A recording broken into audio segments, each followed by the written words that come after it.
Alright, so chapter 22, Asian Transitions in an Age of Global Change. What we see here is Europeans are knocking on Asia's door, and Asia has to adapt to that as Europe expands and becomes more of a potent force. So, the Asian trading world, what this little section is about is who was doing what. So make sure in your textbook you're getting the particular details, and you can read through this little summary here. Who dominates in what areas, and you might also want to make sure you know particular products from which different zones were produced. So the trading empire, the Portuguese are the ones that took the lead early on, and we'll see how they did that. Like why the Portuguese? Why this small little country on the Iberian Peninsula?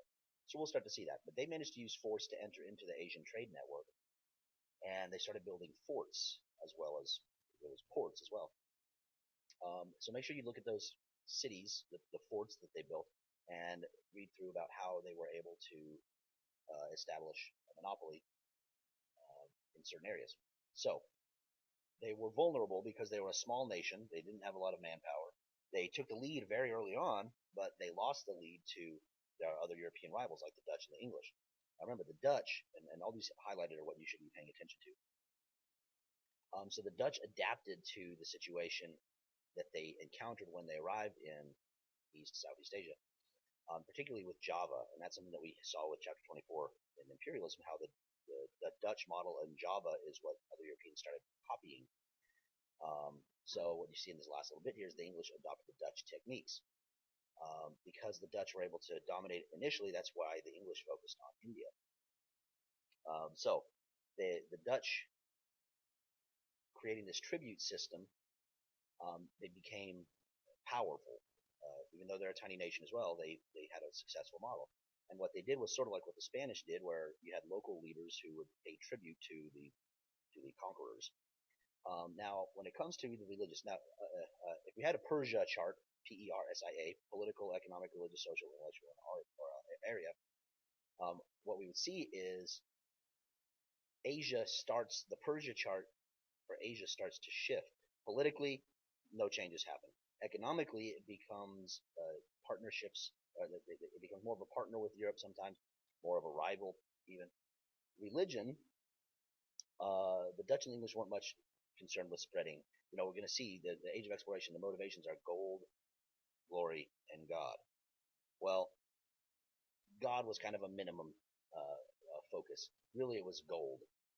So the Dutch and English can try to get converts, and the Catholic Church had some success because they had the Jesuits, which you can see Robert Nobly. They didn't really successfully convert, but they did successfully gain entry because they were well educated. So Ming China, the global mission refused. This is what we talked about in our chart the other day, where we said that Ming China had the largest economy in the world at the time. They were huge, if you remember that. So because of Hongwu, the first emperor, he drove out the Mongol influences and consolidated his rule, and then tried to make sure that it lasted. So he didn't really like the upper classes. The scholar gentry were the educated elites. He didn't really like them, but he knew that he had to have their support and cooperation. So we see Confucianism kind of continuing in certain ways, like the civil service exam. However, Hongwu was suspicious, and he wanted to get rid of corruption, so he tried to transfer a lot of the power to himself. And so what you might see is some of these examples, like he chose wives from humble families, limited the number of eunuchs, and so on. But he wanted to limit their power, the power of the scholar gentry. Because he came from some of the lower classes in his rise in kicking out the Mongols, he wanted to improve the lives of the peasantry.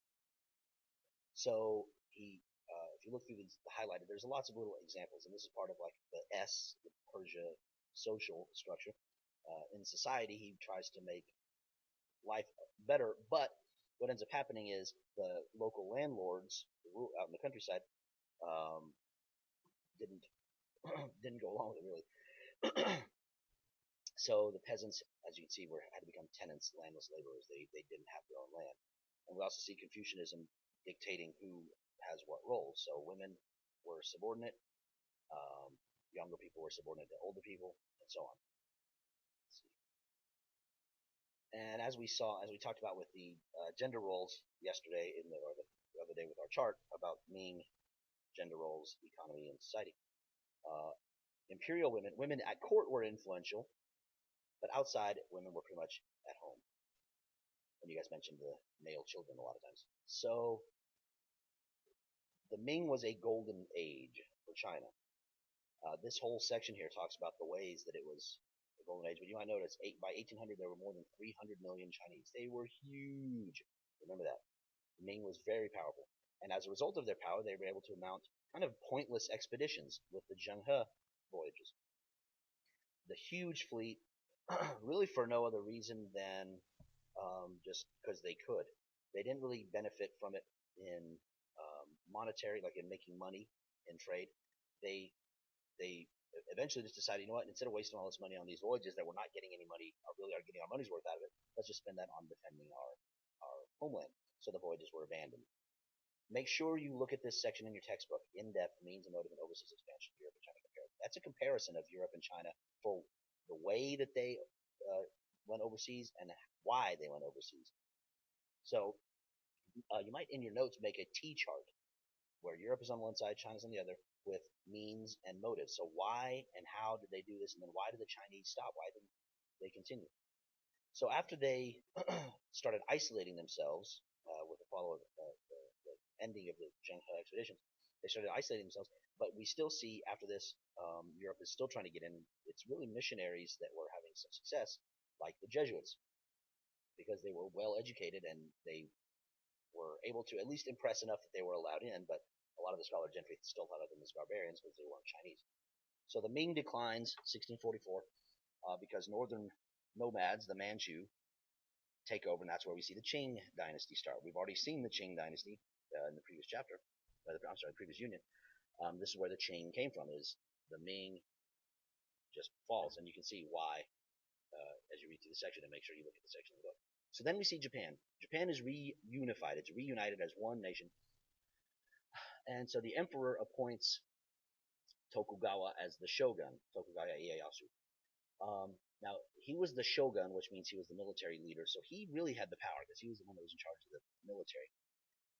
And then the daimyos are the ones that supported him. They were the wealthy landowners, the landlords, and they have the samurai and so on, like we talked about.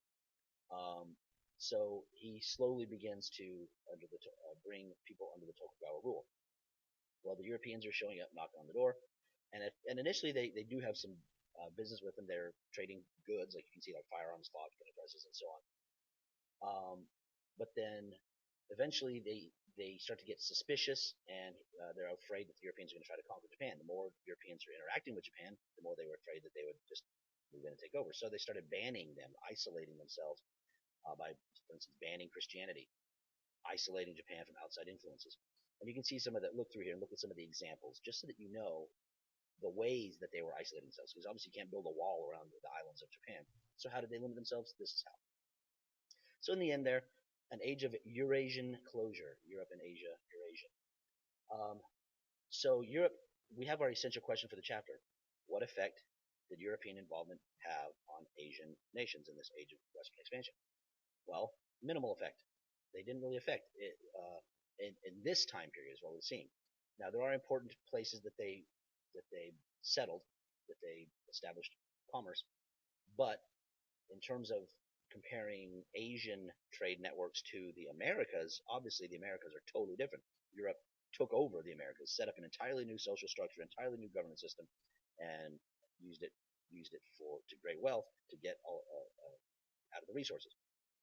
In Asia, they still had to adapt. They had to accept the fact that they weren't going to be able to conquer China, for instance. And so they had to adapt that system, and that's something that we have seen how they eventually ended up doing it later, but in the beginning they had to just make do. So these are important terms. You might want to pause the video. Asian Sea Trading Network, Goa is important, Malacca is important, Francis Xavier is important, Hongwu is important, Macau and Canton is important, Zhenghe is important, Mateo Ricci is important, Manchu is important, Toyotomo Hideyoshi and Tokugawa Ieyasu are important. Caravels are important. Mercantilism, you must know that word. That is very, very, very, very, very important. Factories are important. The Dutch trading empire is important. And that is that.